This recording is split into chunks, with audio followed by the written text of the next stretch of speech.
devisa hasil ekspor kita diperkirakan bertambah sebanyak 80 miliar dolar Amerika.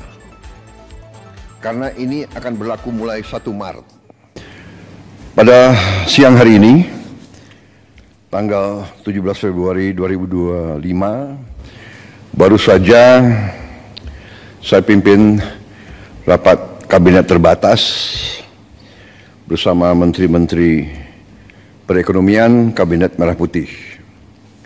Kita telah membahas perkembangan ekonomi, saya diberi update, saya diberi laporan perkembangan oleh Menteri Perekonomian. Saya sangat gembira bahwa perekonomian kita terkendali, inflasi kita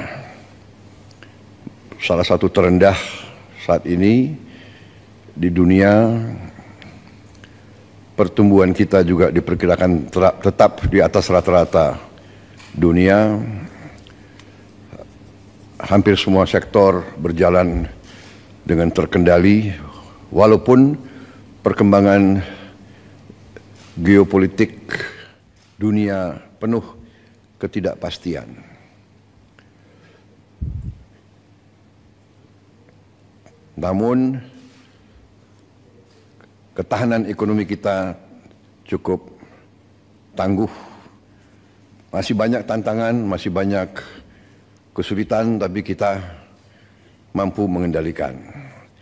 Di bulan-bulan akan datang, kita akan lihat semakin kuatnya perkembangan ekonomi kita. Terutama hari ini kita ambil keputusan tentang devisa hasil ekspor sumber daya alam kita.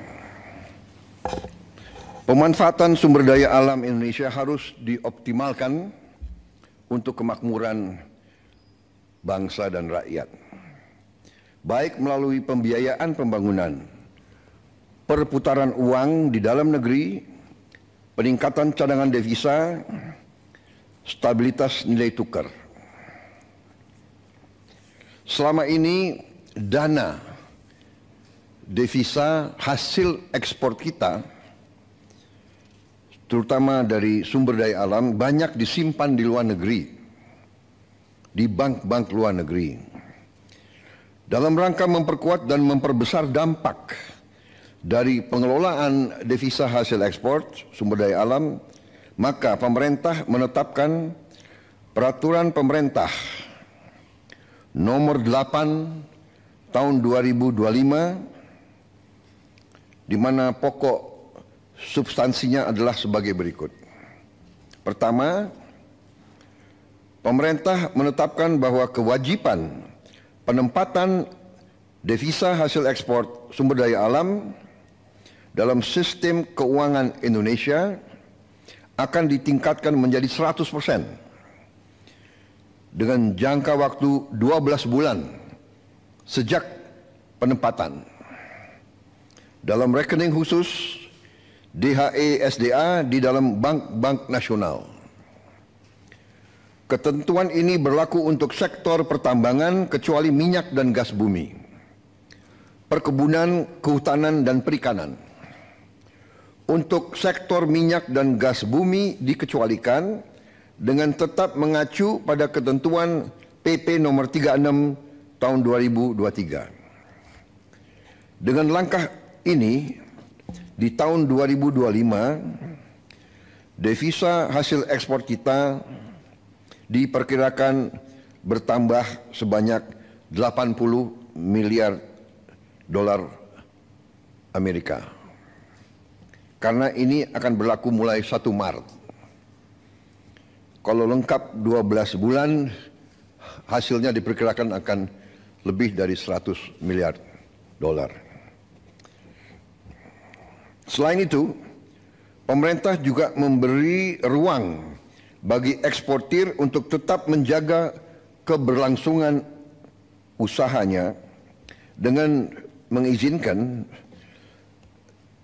para eksportir tersebut menggunakan DHE SDA yang ditempatkan dalam rekening khusus untuk penggunaan sebagai berikut. 1. Penukaran ke rupiah di bank yang sama untuk menjalankan kegiatan operasional dan menjaga keberlangsungan usahanya. 2. Pembayaran dalam bentuk valuta asing atas kewajiban pajak, penerimaan negara bukan pajak dan kewajiban lainnya kepada pemerintah sesuai peraturan perundang-undangan.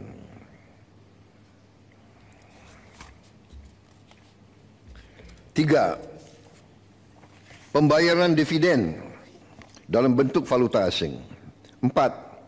Pembayaran untuk pengadaan barang dan jasa berupa bahan baku, bahan penolong atau barang modal yang belum tersedia, tidak tersedia, tersedia namun hanya sebagian, tersedia tapi spesifikasinya tidak memenuhi di dalam negeri dalam bentuk valuta asing. 5. Pembayaran kembali atas pinjaman untuk pengadaan barang modal dalam bentuk valuta asing. Selanjutnya, dalam pasal ini telah diatur pula penerapan sanksi administratif berupa penangguhan atas pelayanan ekspor bagi yang tidak melaksanakan peraturan pemerintah ini. Selanjutnya, pengaturan kewajiban penempatan DHE SDA terhadap komoditas sektor pertambangan minyak dan gas bumi tetap mengacu kepada PP nomor 36 tahun 2023. Ketentuan masa berlaku ditetapkan pada tanggal 1 Maret 2025.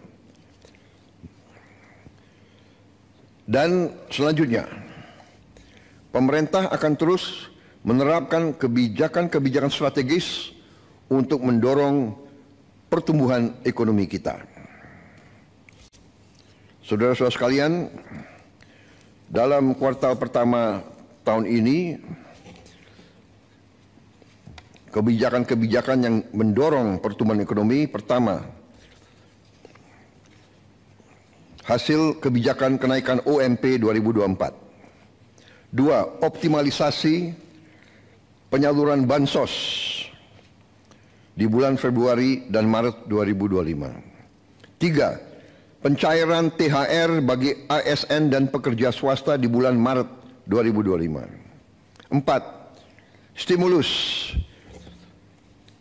pada bulan Ramadan, yaitu A. Diskon harga tiket pesawat, B. Diskon tarif tol, C. Program diskon belanja, D. Program pariwisata mudik lebaran, E. Stabilitas harga pangan. 5. Paket stimulus ekonomi. A. Diskon tarif listrik, B. PPN DTP pembelian properti dan otomotif, C. PPN BM DTP otomotif, elektronik vehicle dan hibrida, D. Subsidi pajak DTP motor listrik, E. PPH DTP sektor padat karya. 6. Optimalisasi program makan bergizi gratis. 7. Optimalisasi penyaluran KUR. 8. Panen padi terrealisasi secara optimal, di mana sudah ada laporan bahwa produksi beras kita meningkat secara signifikan. Saudara-saudara, juga kebijakan-kebijakan yang mendorong daya saing untuk transformasi ekonomi kita. Yang pertama tentunya program makan bergizi gratis yang diperkirakan akan meningkatkan pertumbuhan di seluruh daerah-daerah di negara kita, karena uang berputar di desa, di kecamatan, di kabupaten. 2. Program ketahanan pangan dan energi berjalan terus. 3. optimalisasi pengelolaan BUMN kita melalui konsolidasi ke dalam suatu dana investasi nasional ya, yang akan kita launching tanggal 24 Februari yang akan datang, yaitu Danantara. Ya. Danantara adalah konsolidasi semua kekuatan ekonomi kita yang ada di pengelolaan BUMN. Itu nanti akan dikelola dan kita beri nama Danantara, Daya Anagata Nusantara. Daya artinya energi, kekuatan, Anagata masa depan, Nusantara tanah air kita. Jadi artinya Danantara ini kekuatan ekonomi, dana investasi yang merupakan energi, kekuatan masa depan Indonesia. Kekayaan negara dikelola, dihemat untuk anak dan cucu kita. 4. Kebijakan FLPP untuk melaksanakan program 3 juta rumah murah, pengendalian inflasi. 5. Pembangunan kawasan industri dan KEK. 7. Revisi PP 5 tahun 2021 untuk kemudahan berusaha. 8. Keberlanjutan tax holiday dan tax allowance untuk menjaga iklim investasi. 9. Tadi yang sudah kita umumkan kebijakan tentang DHE SDA. 10. Kita akan bentuk bank emas. Jadi selama ini kita tidak punya bank untuk emas kita. Tidak ada di Indonesia. Jadi emas kita banyak ditambang dan mengalir ke luar negeri. Kita ingin sekarang punya bank khusus untuk emas di Indonesia. Insya Allah kita akan resmikan tanggal 26 Februari. Ini saya kira pertama kali ya di Republik kita. Kita terus akan perbaiki penghapusan buku tagih utang macet bagi UMKM. Tentunya juga ada kebijakan internasional kita, yaitu bahwa Indonesia bergabung ke BRICS. Sudah dinyatakan bahwa kita diterima di BRICS. Ya, ini sedang prosesnya, transisinya sedang berjalan. Kita juga akan menyelesaikan perjanjian SEPA, singkatan SEPA, Comprehensive Economic Partnership Agreement. Intinya adalah semacam free trade ya, free trade area, saling menurunkan tarif bagi barang-barang kedua pihak. Kemudian kita juga menjalankan terus pendaftaran kita ke OECD. Yang terakhir kita juga ingin secepatnya menyelesaikan kerjasama Indonesia kita, Indonesia Uni Eropa, SEPA juga, Comprehensive Economic Partnership Agreement. Jadi saudara-saudara, demikian hasil daripada ratas hari ini. Padahal ini adalah pekerjaan berminggu-minggu yang dilaksanakan oleh Menko dan semua menteri, dan kita bahas sebetulnya sudah berkali-kali, tapi hari ini kita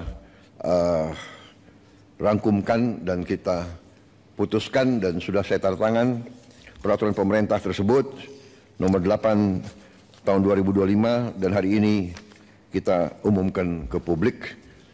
Saya kira demikian, saudara-saudara. Kita bersyukur kita bisa memberi yang terbaik kepada bangsa dan rakyat. Kesulitan pasti ada, hambatan pasti ada, tantangan pasti ada, tapi dengan kerjasama yang baik di antara semua pihak, dengan niat yang tulus, dengan orientasi kita hanya kepada kepentingan bangsa dan rakyat dan berpegang teguh kepada Undang-Undang Dasar 1945, insya Allah kita akan mencapai keberhasilan. Kita akan menjadi semakin kuat di bulan-bulan dan tahun-tahun mendatang.